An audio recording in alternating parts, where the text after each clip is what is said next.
Bienvenidos y bienvenidas a su programa Monseñor Romero y la misión del Evangelio. Un programa que lleva dos objetivos: conocer a Monseñor Romero y estudiar la Sagrada Escritura con un juicio crítico desde la teología de la liberación. Cada día tendremos un encuentro con Monseñor Romero y con el Dios de Jesús.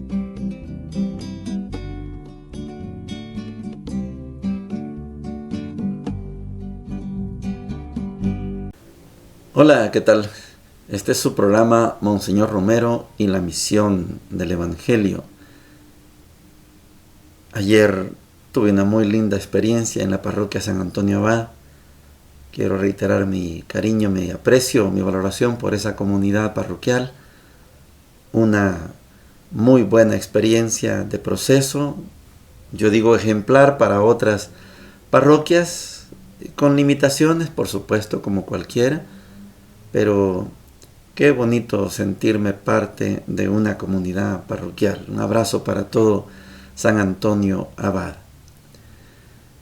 En la primera parte de hoy vamos a encontrarnos con un monseñor diverso, porque el audio es grande, no lo voy a comentar mucho, solo quiero invitarles a que nos concentremos en la actitud de Monseñor Romero como buen pastor, como profeta, de estar ahora en este lugar, después en el otro lugar, almuerza aquí, se reúne allá, y cuando va, voy a señalar dos comunidades porque las dos conozco: la parroquia de ateos, donde estuve 5 años, ahí incluye Zacacoyo, Tepecoyo.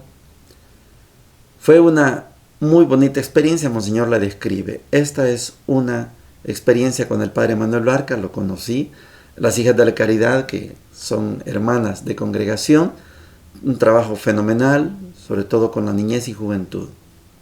Y la segunda y última y gran experiencia es que Monseñor va a una de las parroquias más pobres, más miserables de la arquidiócesis.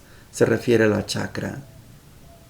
¿Cómo se le puede llamar vivienda? ¿Cómo se le puede llamar casa a esas humildes, de verdad, viviendas que están al filo de los barrancos? El muro, dice Monseñor, es el barranco. Lo describe pintorescamente. Menos mal que andan periodistas y que se fueron impresionados, pero esta fue la realidad que le tocó vivir a Monseñor Romero. En Brasil le dirán villas miseria, aquí le decimos tugurio, en Guatemala y otros lugares le dicen asentamientos. No son lugares dignos para nuestros pobres, y eso todavía tenemos muchísimo. La chacra, si usted visitara algún día la chacra, se daría cuenta que mucha de esa realidad todavía no ha cambiado. Como otras comunidades, esa realidad todavía no ha cambiado. Oigamos a Monseñor. Viernes 31 de agosto. Este día cumple años de su muerte nuestro recordado Monseñor Valladares. Desde el domingo pedí oraciones por él, ya que lo siento siempre tan cerca. En el arzobispado, varias visitas. La principal, la comisión de la parroquia de la Colonia Dolores, con el señor Tomás Sánchez Zelaya, antiguo amigo, quienes están dispuestos a construir ahora el convento, ya que terminaron casi la iglesia, y seguir también con la construcción de una escuela parroquial. Les di todo mi entusiasmo y ellos cuentan también con su propia organización y su generosa colaboración. Almorcé donde don Pepe Simán, quien está en vísperas de un viaje a Estados Unidos. La cordialidad de este hogar, que me brinda mucha amistad, es para mí también un oasis en mi trabajo. No pude realizar la reunión con los seminaristas de tercer año, pero la hemos trasladado para el próximo miércoles. Sábado 1 de septiembre, Tuvimos la hora santa de costumbre en el Hospital de la Divina Providencia, donde asistió mucha gente. La epístola de Santiago que se lee este domingo me dio maravillosa oportunidad para hablar del Padre superior a todas las claridades de las estrellas y de donde procede todo bien, y nos invita a la intimidad con Él.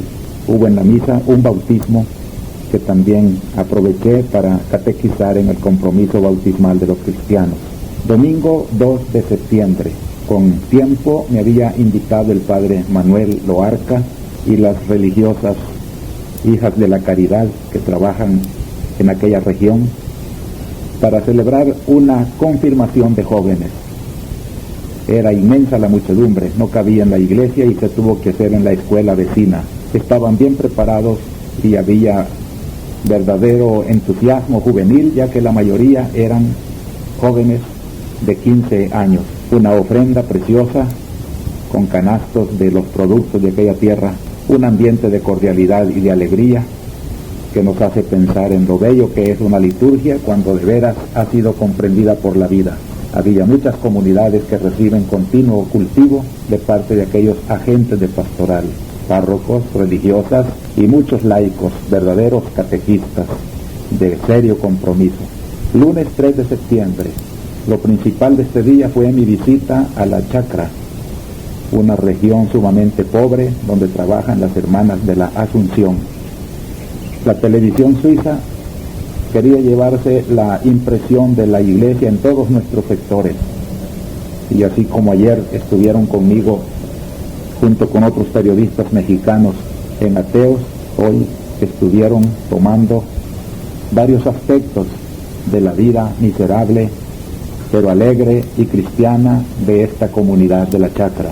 Entré en casitas donde el temporal que está cayendo humedece paredes y piso. Muchas veces la pared es el barranco al que se ha arrimado un techito de lata.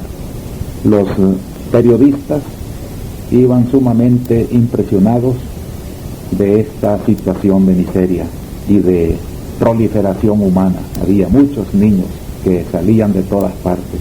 Terminé el día cenando en el Instituto Carmelitano, ya que las postulantes que van a salir esta semana me habían invitado y me dieron un cordial agasajo. Las animé a ser fieles a su vocación y en una forma alegre y familiar transcurrió un momento también muy animador en nuestras vidas. Llegamos a la sección de la palabra de Dios. Ayer comenzamos a estudiar el profeta Oseas. Y yo me atrevo a pensar que la profecía de Oseas es más entendible que la de Amós y que quizás la de muchos profetas, por el tema que les explicaba ayer de el matrimonio. En el capítulo 1, Dios le dice a Oseas, cásate con esa prostituta. Y Oseas, vaya, eso es lo que usted quiere, se casó con esa prostituta. Y le dijo, es que quiero que sea símbolo de lo que yo vivo. Estoy viviendo una alianza con un pueblo prostituto. Así de directo. Y la profecía de Oseas sentencia, se acuerda que les decía ayer que es un profeta acusador, pero al final deja una puerta abierta. Hoy hay una serie de reclamos ordinarios de cualquier profeta que les he mencionado también. Un profeta es el que puede y sabe analizar la coyuntura política. Oseas capítulo 8 del 4 al 13 dice lo siguiente. Así dice el Señor. Se nombraron reyes en Israel sin contar conmigo. Se nombraron príncipes sin mi aprobación. Con su plata y su oro se hicieron ídolos para su perdición. Y Hede, tu novillo, Samaria, ardo de ira contra él. ¿Cuándo lograrán la inocencia?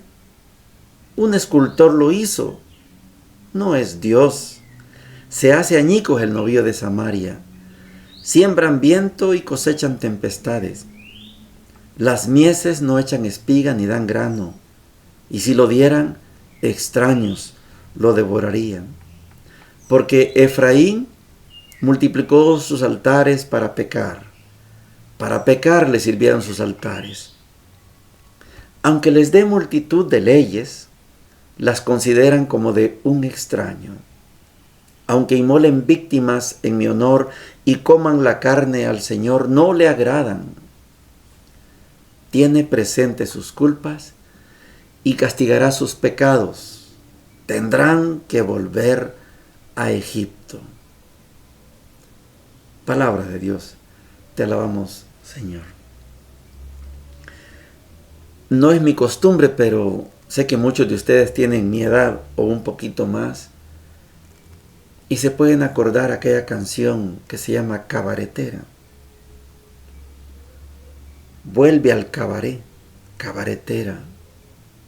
Vuelve al lugar donde te encontré. Es que esta canción se le puede aplicar a Israel. Estamos hablando de la parte norte.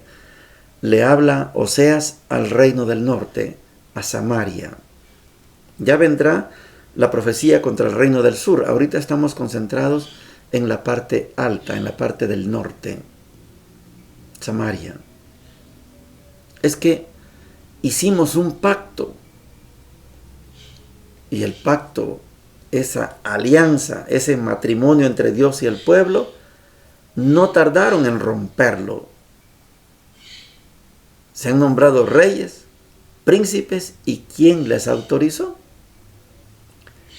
Esto lo podemos entender mejor cuando estudiamos la vida de los reyes desde la experiencia de Saúl, David, Salomón. 3, la monarquía más grande que tuvo el pueblo de Israel. Saúl falló, David falló, corrigió, Salomón falló, no alcanzó a corregir y provocó que el reino se partiera en 2 pedazos. ¿Quién les autorizó a poner ustedes a sus reyes? ¿A quién le consultaron? ¿Y los príncipes? ¿Qué hicieron con el oro y la plata? El oro y la plata lo sacan del pueblo porque son los impuestos. ¿Qué hicieron con eso? ¿Altares? ¿Imágenes? ¿Algo que hizo un escultor y a eso le llaman Dios?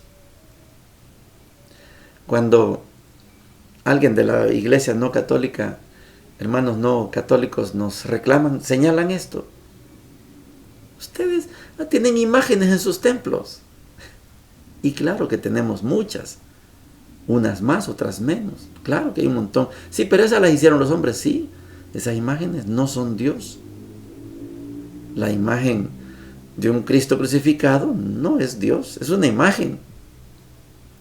San Antonio bendito, Santa Lucía, todos son imágenes. Esos no son dioses. La Virgen María tampoco es diosa. Esto pasaba aquí. Ellos mandaban a hacer una imagen y decían, este es tu Dios, como el becerro de oro del capítulo 32 del Éxodo. Eso es la idolatría. Creer que una imagen es Dios. Esto es idolatría. Lo que nosotros tenemos en la Iglesia Católica, eso no es idolatría. Las imágenes están puestas para ayudarnos a evangelizar, para que pensemos más en Dios. Todas las imágenes nos llevan, nos conducen, nos acercan a Dios. Una imagen que nos aleje de Dios, hay que quitarla. Pero yo no puedo decir que esta imagen es Dios. Esto le pasó a Samaria. Hacen un ternero hiede, dice el profeta Oseas. Apesta. Porque los sacrificios que ustedes ofrecen, a mí me dan asco. Me tapo la nariz. Y la pregunta que hace Oseas es, ¿cuándo van a lograr inocencia? ¿Cómo van a hacer ustedes para que Dios los perdone? Porque Dios los va a perdonar si se declaran inocentes, pero son culpables. Y qué triste la figura final del profeta Oseas. Aunque inmolen víctimas en mi honor y coman la carne, al Señor no le agradan. Tiene presente sus culpas y castigará sus pecados. Tendrán que volver a Egipto. De Egipto los saqué. Van a tener que volver a Egipto. Van a tener que volver a ser esclavos para que aprendan quién es el Dios. Qué tristeza. Qué tristeza no ubicarse. Qué tristeza no darle lugar a Dios. Decíamos con el profeta Amós que los pueblos se equivocan cuando ponen en primer lugar el dinero, el poder, la organización, la economía y en último lugar al pueblo, al pobre. Cuando un gobierno pone en primer lugar a la gente, se acuerda el lema del Frente Farabundo Martí para la Liberación Nacional en aquella campaña de 2009, ¿verdad? Primero la gente. Sí, ese fue el discurso. La realidad fue otra. Qué bueno cuando un gobierno, un presidente, un primer ministro, un alcalde, una alcaldesa, un diputado, un legislador, pone en primer lugar al pueblo, en primer lugar al pobre. Todo lo demás viene por añadidura. Pero cuando ponemos en primer lugar la riqueza, la organización, el poder, el gobierno, estamos equivocados, andamos perdidos. Porque idolatramos, dice Monseñor, idolatramos eso, y lo convertimos, de verdad, eso lo convertimos en un Dios y nos ponemos a sus órdenes. Pero cuando yo pongo por delante siempre al pueblo, al pobre, ante el pobre, yo ahí sí puedo doblar mis rodillas ante un pobre, porque el pobre representa y es Dios en persona. Ahí sí, como hacía Madre Teresa de Calcuta. Hincarse a recoger a un niño, niña, a una ancianita que la habían tirado en la basura para que cuando calentara el sol se encendiera esa basura y se quemaran los niños, las niñas y los abuelitos y abuelitas. Ponerse de rodillas, eso es adorar al verdadero Dios.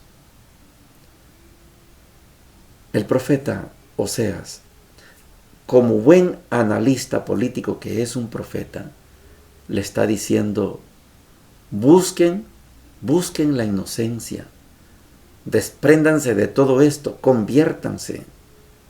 Si no se convierten, van a volver a Egipto, van a volver a ser esclavos. Se lo está advirtiendo el profeta Oseas. Y sucedió. El evangelio de hoy está tomado en Mateo capítulo 9, versículos 32 al 38, y dice lo siguiente. En cuanto se fueron los ciegos, le presentaron a Jesús un mudo que estaba endemoniado. El demonio fue expulsado y el mudo comenzó a hablar. La multitud, admirada, comentaba, jamás se vio nada igual en Israel. Pero los fariseos decían, Él expulsa a los demonios por obra del príncipe de los demonios. Jesús recorría todas las ciudades y los pueblos, enseñando en las sinagogas, proclamando la buena noticia del reino y curando todas las enfermedades y dolencias. Al ver a la multitud, tuvo compasión, porque estaban fatigados y abatidos como ovejas que no tienen pastor. Entonces dijo a sus discípulos, la cosecha es abundante, pero los trabajadores son pocos. Rueguen al dueño de los sembrados que envíe trabajadores para su cosecha. Palabra del Señor, gloria y honor a ti, Señor Jesús.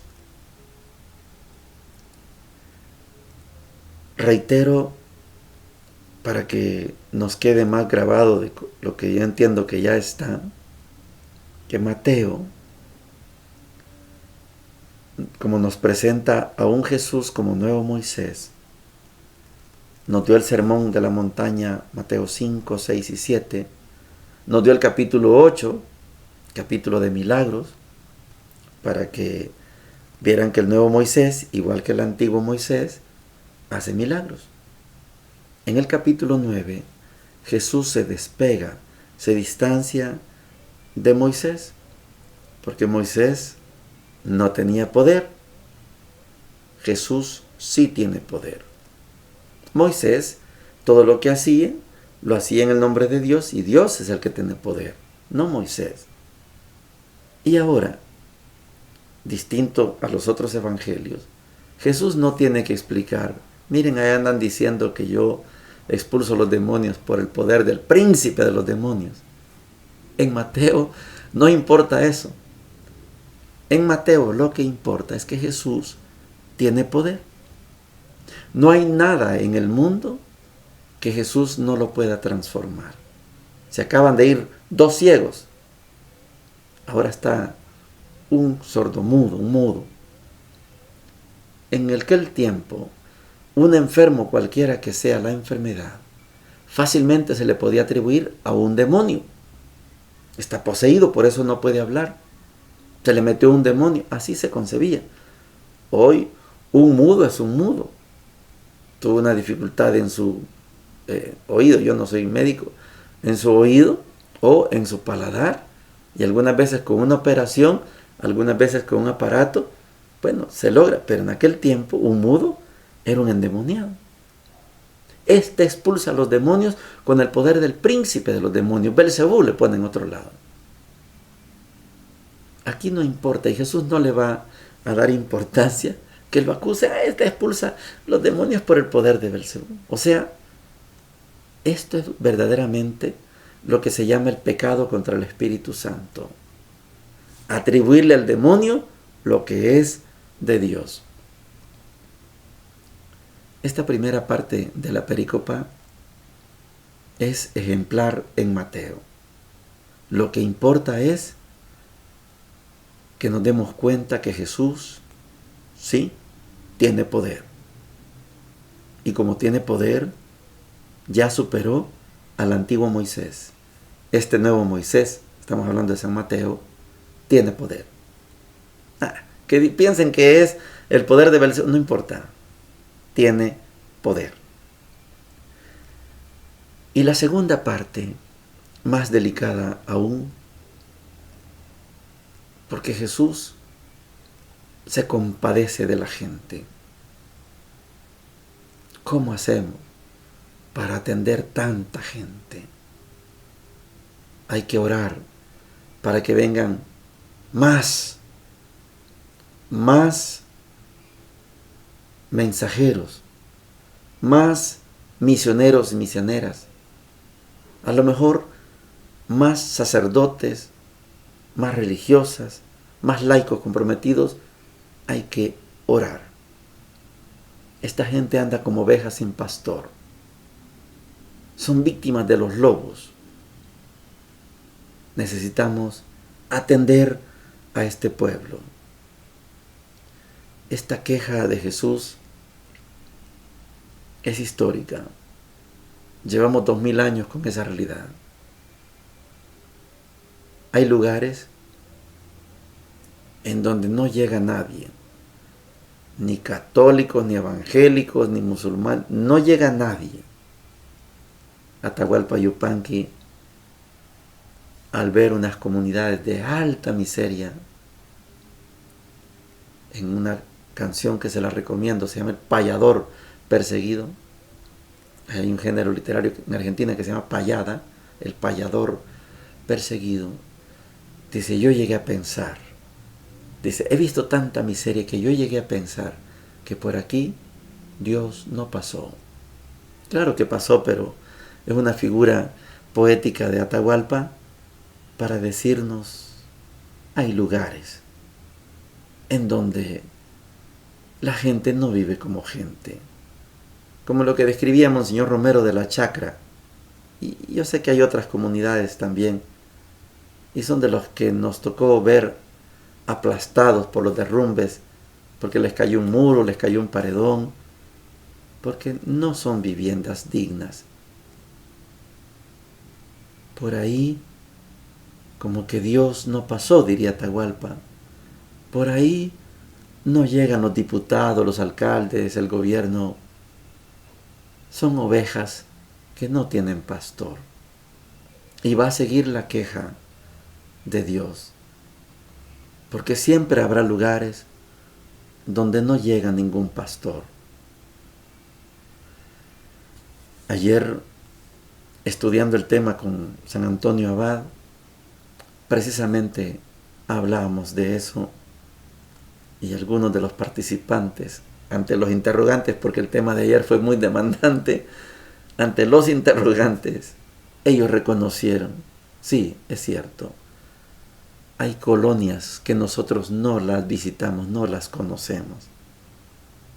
Y son una parroquia que lleva 45 años de historia pastoral después del martirio del padre Octavio Ortiz Luna. Y hay colonias que todavía no conocen. Hay territorios que todavía no se logran cubrir. Andan como ovejas sin pastor. Hoy, gracias a Dios, tenemos redes sociales. Yo agradezco a ustedes que escuchan y ven este programa. No es poca la cobertura, yo estoy agradecido. El programa lo transmitimos en el canal Monseñor Romero y la Misión del Evangelio, pero también está en mis 2 canales de Facebook y varia gente lo está viendo. Gracias a Dios que tenemos esto. Por el WhatsApp también llegan los audios. Pero hay lugares en donde ni redes sociales, o las redes sociales dicen otras barbaridades, otras cosas. Esto que Jesús señala ha sido permanente por 2000 años. Por eso dice Jesús, rueguen al dueño de la mies que envíe obreros. Necesitamos más trabajadores, tienen que venir más. Muchas congregaciones religiosas, digo yo, lamentablemente, en vez de crecer, se van haciendo más chiquitas. Pocas muchachas quieren ser religiosas, pocos muchachos quieren ser sacerdotes. Hay un declive mundial. Europa es un testigo de esto. Hay pocos cristianos en Europa. Hoy la mayoría de cristianos está aquí, en América Latina. Gracias a Dios, en América Latina vamos creciendo, pero faltan muchos obreros. La experiencia de Mateo en este capítulo 9 creo yo que es ejemplar. No le hace caso a los que le acusan que él expulsa a los demonios por el poder de Belcebú, por el poder del príncipe de los demonios. No le hace caso, no le interesa. Se concentra en lo fundamental. El mudo tiene que hablar, los ciegos tienen que ver, y a estos pobres hay que atenderlos. Así es el nuevo Moisés. Bendiciones para todos y para todas. Hemos presentado Monseñor Romero y la Misión del Evangelio. Hasta la próxima.